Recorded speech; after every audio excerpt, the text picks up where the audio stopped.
everyone, welcome to my channel. In this tutorial I'm going to show you how to make a super cute paper wreath out of paper roses. So here I'm using a cardboard ring, which is actually an empty tape ring, and of course some papers. So all we have to do is to take the piece of paper and cut along the shape like this one.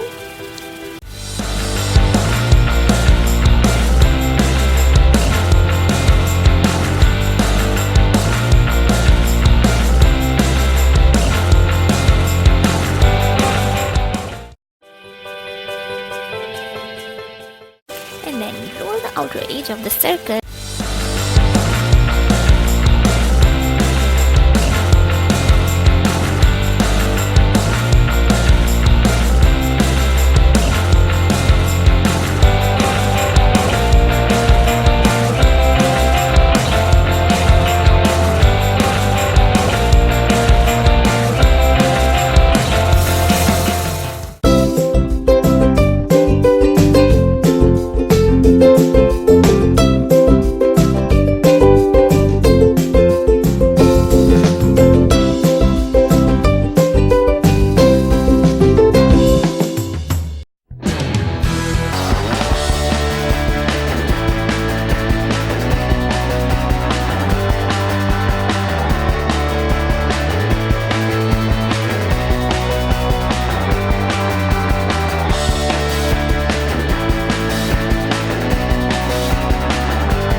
I think these paper wreaths are super adorable, and you should definitely try this, and you can give them to your friends, or either you can hang it to your wall, and it's gonna look awesome.